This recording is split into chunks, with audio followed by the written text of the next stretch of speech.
दोस्तों, ये कहानी मुझे मेरे मामा जी ने सुनाई थी, जो कि भिवानी में रहते हैं। ये बात है उन दिनों की जब गाड़ियां तो सिर्फ अमीर लोगों के पास हुआ करती थी, लेकिन तांगे आम आदमी की सवारी थे।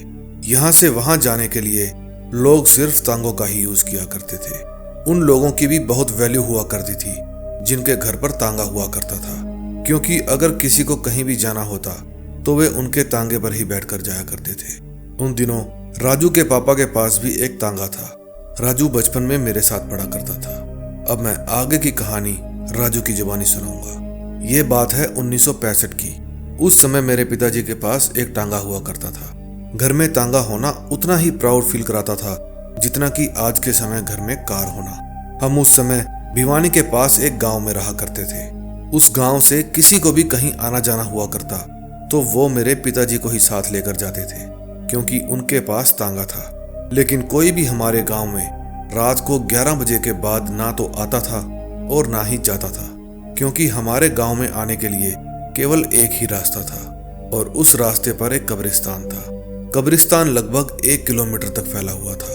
उस कब्रिस्तान की दीवारें लगभग 1 किलोमीटर तक सड़क के साथ साथ ही बनी हुई थी। कहते हैं कोई भी वहां रात को 11 बजे के बाद आता तो भूत आत्माएं उसका पीछा करने लगती थी। उनके ही डर से कोई भी उस कब्रिस्तान के पास से गुजरकर खुश नहीं था। मेरी उम्र उन दिनों करीब 20 साल की थी। मैं उन दिनों अपनी पढ़ाई पूरी करके खेती बाड़ी किया करता था। हमारी उसी गांव में थोड़ी बहुत जमीन थी। एक दिन मेरे पिताजी अपने किसी दोस्त के बेटे की शादी में रेवाड़ी गए हुए थे और उनका तांगा घर पर ही था।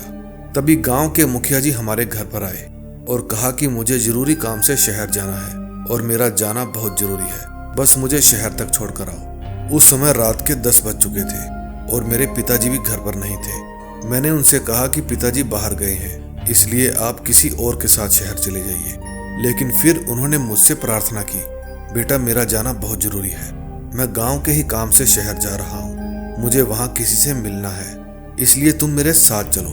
गांव में सभी को पता था कि मुझे भी तांगा चलाना आता है, इसलिए मैं मुखिया जी को मना नहीं कर पाया। तभी मेरी माँ ने मुझे कहा, बेटा इतनी रात को वहां से जाना खतरे से खाली नहीं है। उस सड़क पर अनहोनी घटना के कारण कई लोगों की मौत हो चुकी है। लेकिन मुखिया जी बोले, बहन जी आप चिंता मत करिए, मैं इसे रात में वापस नहीं आने दूंगा। अगर रात को वापस आए भी तो मैं इसके साथ आऊंगा। फिर मेरी माँ मुझे भेजने के लिए मान गई। उसके बाद मैं और मुखिया जी शहर के लिए रवाना हो गए। हम करीब 1.5 घंटे में भिवानी पहुंच गए। फिर उन्होंने जिससे मिलना था वो वहां से दिल्ली जा चुके थे, इसलिए मुखिया जी ने मुझे कहा कि मैं रात को यहीं पर रुकूंगा और सुबह दिल्ली के लिए निकलूंगा। तुम मेरे साथ ही रुक जाना और सुबह गांव वापस चले जाना। लेकिन मैंने उनसे कहा कि आप चिंता मत करिए, मैं गांव चला जाऊंगा, मैं इन भूतों प्रेतों में विश्वास नहीं रखता। मुखिया जी ने मुझे डांटते हुए कहा, तुम्हारे विश्वास रखने ना रखने से कुछ नहीं होता। हमने बहुत सी ऐसी चीजें देखी हैं जो तुम कभी देखना नहीं चाहोगे। लेकिन मेरे अंदर भी गर्म खून उबाले मार रहा था। नई नई जवानी चढ़ी थी। मैं कहाँ मुखिया जी की बात मानने वाला था। मैंने उनको कहा, यहीं भिवानी में मेरा एक दोस्त रहता है, मैं उनके पास रात बिता लूंगा, आप मेरी चिंता मत करिए, आप निश्चिंत होकर सुबह दिल्ली जाइए। फिर मैंने उनका बैग दिया और वहां से रवाना हो गया। मेरे दिमाग में उस समय एक ही बात घूम रही थी कि मेरी माँ घर पर अकेली है और मैं किसी भी हालत में माँ को रात भर अकेली नहीं रहने दूंगा। बस फिर क्या था, मैं अपने गांव के लिए रवाना हो गया। गांव की सड़क तक पहुंचते पहुंचते रात के 12:30 बज चुके थे। कहीं ना कहीं मेरा भी दिल नहीं मान रहा था कि मैं इतनी रात को वहां से जाऊं, लेकिन मेरा घर जाना जरूरी था। फिर मैंने लिया बजरंगबली का नाम और अपने गांव वाली सड़क पार करने लगा। तभी थोड़ी देर बाद कब्रिस्तान की बाउंड्री शुरू हो गई। उस समय रोड पर बहुत अंधेरा था, सर्दियों के दिन थे और उस समय धुंध भी थी। चांद भी निकला हुआ था, लेकिन धुंध के कारण दिख नहीं रहा था, लेकिन उसकी चांदनी थोड़ी थोड़ी फैली हुई थी। मैं बस उस सड़क पर चलते जा रहा था। मेरा इरादा था कि मैं वहां से तांगा तेज भगाकर उस सड़क को जल्दी ही पार कर लूंगा, लेकिन कई बार इंसान जैसा सोचता है वैसा होता नहीं। चलते चलते मुझे इस तरह महसूस हुआ जैसे तांगे के पीछे कोई बैठ गया है। जब मैंने पीछे मुड़कर देखा तो वहां पर कोई भी नहीं था। फिर मेरा तांगा थोड़ा धीमा हो गया। मैंने फिर से पीछे देखा, लेकिन पीछे अब भी कोई नहीं था।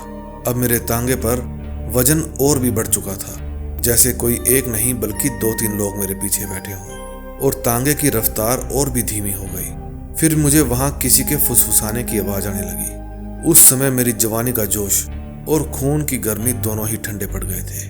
मैं बस किसी तरह से वहां से निकलना चाहता था। तभी मेरे टांगे पर वजन और भी ज्यादा बढ़ गया और अब मेरा तांगा लगभग साइकिल से भी धीमा हो गया था। मेरे दिमाग में बस एक ही बात आ रही थी कि पता नहीं आज घर पहुंच पाऊंगा या नहीं। फिर उसके बाद मेरे तांगे के वजन के कारण मेरा घोड़ा ऊपर उठने लगा और मुझे लगा कि अब मेरा तांगा पलट ही जाएगा। मैंने अपने गांव में बड़े बुजुर्गों से सुन रखा था कि भूत प्रेत आग के निकट नहीं आते।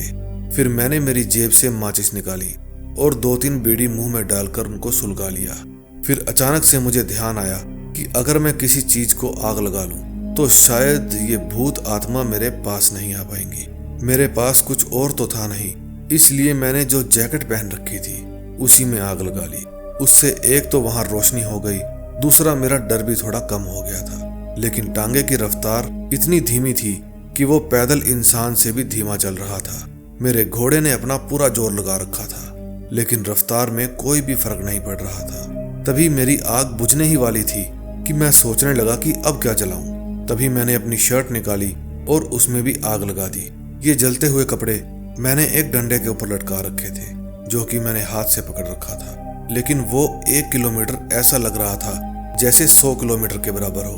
तभी मैं नीचे उतरकर अपने घोड़े को आगे की तरफ खींचने लगा। मेरे एक हाथ में मेरी जलती हुई शर्ट थी और दूसरे हाथ से मैं अपने घोड़े को खींच रहा था और मेरा तांगा पीछे से बिल्कुल खाली था। लेकिन फिर भी मेरे तांगे का वजन इतना ज्यादा था जैसे उसमें 8-10 लोग बैठे हों। अगर आपके सामने कोई भी दिखने वाला दुश्मन हो तो आप उसका मुकाबला भी कर लेंगे, लेकिन यहाँ तो मुझे कोई भी दिखाई नहीं दे रहा था। अब मेरी शर्ट भी करीब करीब जल चुकी थी।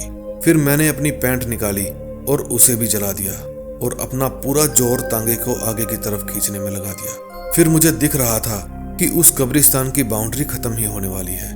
मेरी जान में जान आई और मानो कि मेरा हौसला 7वें आसमान पर आ गया। फिर मैंने अपना पूरा जोर लगा दिया और किसी न किसी तरीके से अपने तांगे को उस बाउंड्री के पार ले गया। वहां पहुंचते ही मेरा तांगा एकदम हल्का हो गया था। उस सर्दी भरी रात में मेरे शरीर पर कपड़े भी नहीं थे और फिर भी मैं पसीने से लथपथ था। तभी मैंने अपने पीछे की तरफ देखा। वहां मुझे कोई दिखाई तो नहीं दिया, लेकिन मुझे एक औरत की आवाज सुनाई दी। वो बोली, आज तो तू बच गया, लेकिन अगली बार जिंदा वापस नहीं जाएगा। बस ये बात सुनते ही मैं अपने तांगे पर बैठ गया और अपना तांगा इतनी तेज भगाया कि सीधा घर पर ही जाकर रुका। उस समय मेरी माँ घर पर अकेली थी। उस समय फोन भी नहीं हुआ करते थे, इसलिए उनको पता नहीं था कि मेरा बेटा किस हाल में है। फिर मैंने घर जाकर माँ को सारी बात बताई। मेरी माँ ने मुझे बहुत डांटा, क्योंकि उसमें सारा कसूर मेरा ही था। मुखिया जी को भी मैंने ही झूठ कहा था कि मैं अपने दोस्त के पास जा रहा हूँ। फिर उस दिन मैंने एक सबक सीख लिया कि हमारे बड़े बुजुर्ग जिस काम को करने से रोकते हैं वो काम हमें कभी भी नहीं करना चाहिए, क्योंकि उन्होंने हमसे ज्यादा दुनिया देख रखी है। वो दिन था और आज का दिन है। मैं कभी भी रात को 11 बजे के बाद उस सड़क से नहीं गुजरा। अब मेरी उम्र लगभग 78 साल की हो चुकी है, लेकिन उस खौफनाक रात का दृश्य मुझे जब भी याद आता है मैं परमात्मा को याद करने लगता हूँ। दोस्तों, कैसी लगी आपको ये स्टोरी मुझे कमेंट में जरूर बताना। अगर आपके पास भी कोई ऐसी ही स्टोरी है तो आप हमें डिस्क्रिप्शन में दिए ईमेल पर या फिर व्हाट्सएप लिंक पर भेज सकते हैं। मैं आपकी स्टोरी को भी अपनी आवाज में लेकर आऊंगा। हमारे साथ जुड़े रहने के लिए धन्यवाद।